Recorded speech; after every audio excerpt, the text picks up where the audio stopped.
이런 곳은 기본적인 두피 문신의 이해도가 떨어지는 곳이라고 할 수 있습니다. 절대로 예쁜 시술을 받기 어려울 것입니다.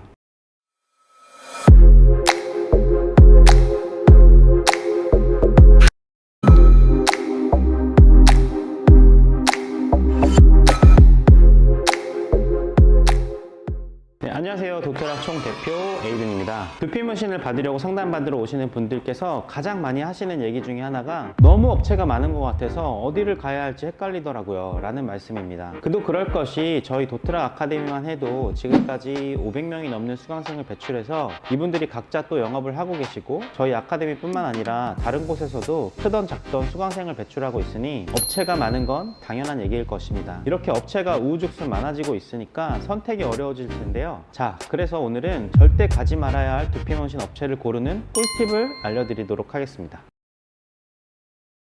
자, 첫 번째는 경력사항을 확인하는 겁니다. 사실 경력을 확인하기란 쉽지가 않는데요. 업체 측에서 속이려고 들면 고객 입장에선 보이는 것만 믿을 수밖에 없으니까요.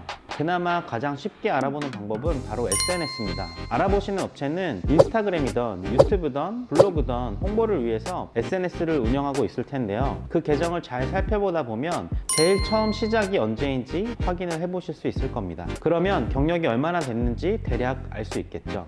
자, 그리고 보통 두피 문신 학원은 짧으면 6주, 길면 10주가 넘는 기간 동안 정규 과정들을 운영하고 있습니다. 그런데 정규 과정이 아닌 두피 문신 기계만 사서 기계 작동법만 배운다든지 원데이 클래스 정도로 교육을 받고 겁도 없이 두피 문신 시술을 하는 것도 굉장히 많습니다. 그러니까 말도 안 되는 두피 문신 부작용 사례들이 많이 나오는 것이죠. 이런 곳은 절대적으로 피해야 하는 것입니다. 원장님의 프로필을 확인해보고 어떤 학원에서 정규 과정을 수료했는지 여부를 꼭 확인해 보셔야 합니다. 자, 두 번째는 시술 회차입니다. 두피 문신은 비어버린 두피에 점을 찍어서 꽉 차 보이도록 입체감을 주는 시술인데요. 그런데 여기서 가장 중요한 것은 두피는 평평한 평면이 아니라 두께와 깊이가 있는 3D라는 것입니다.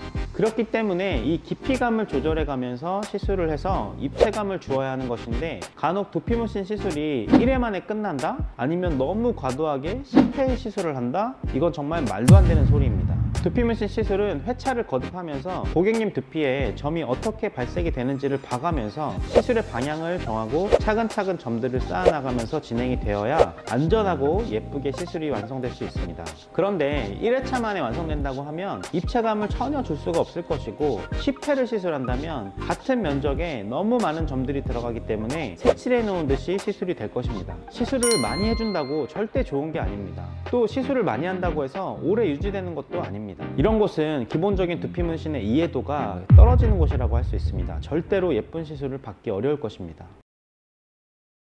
세 번째는 너무 저렴한 곳입니다. 두피 문신을 알아보다 보면 비용이 꽤나 만만치 않다는 것을 아실 수 있을 겁니다. 물론 시술을 경험해보고 나면 왜 이 정도의 가격이 형성되었는지 이해를 하시기도 하고 그만큼 만족도가 높다는 것을 알게 되십니다. 그런데 업체마다 이 가격을 정하는 방법이 다를 수는 있겠지만 그래도 시장의 가격이라는 게 있습니다. 이 평균적인 가격 안에서 조금 싸거나 조금 비싸거나 하는 것은 각 업체마다 운영의 방향이기도 할 것이니까 이 시장 가격 안에 있다고 하면 고객분들이 나름의 기준을 가지고 결정을 하시면 되지만 너무 터무니없이 저렴한 비용을 홍보하는 것도 있습니다. 자, 그 업체의 사장님도 시장의 가격을 잘 알고 있을 텐데 왜 그렇게 싸게 홍보를 하실까요? 도대체 왜 그러실까요? 자, 반대로 생각해보면 금방 이해가 되실 겁니다. 당연히 내세울 것이 가격밖에 없을 확률이 크겠죠. 경력도 없으시고 시술에 대한 자신감도 없으시고 손님도 없으시니까 가격이라도 한번 싸게 해보자 라는 생각이시겠죠. 이런 곳에 가시면 시술은 당연히 망칠 수밖에 없습니다. 자, 네 번째는 새로운 기법을 내세우는 곳입니다. 최근 들어서 두피 페인팅이니 두피 염색이니 두피 컬러링이니 하는 두피 문신의 흉내를 내는 유사한 시술들이 유행을 하고 있는데요.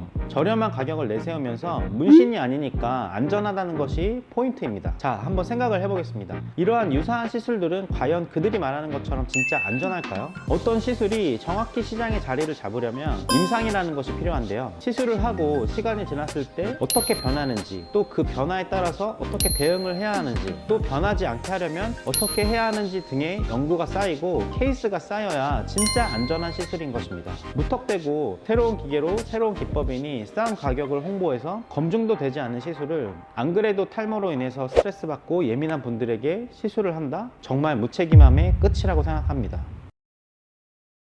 자, 요약을 해보자면 첫 번째, 경력사항 확인하기. 두 번째, 시술 회차를 확인하기. 세 번째, 너무 저렴한 곳 피하기. 네 번째, 새로운 기법을 내세우는 곳을 피하기. 이 정도만 확인하시더라도 어려운 결정 끝에 실패를 맛보는 확률은 거의 없으실 겁니다. 화려한 마케팅으로 고객분들을 혼란시킬 수는 있겠지만 업체가 가지고 있는 그동안의 역사는 흉내낼 수가 없겠죠. 1세대 두피문신 기술자로서 수많은 사람들을 교육하고 시술을 해오면서 그동안 쌓아온 노하우는 결코 거짓말을 하지 않습니다. 정확하고 안전한 선택을 하시는데 이 영상이 도움이 되셨길 바라면서 이번 영상은 이걸로 마치겠습니다. 감사합니다.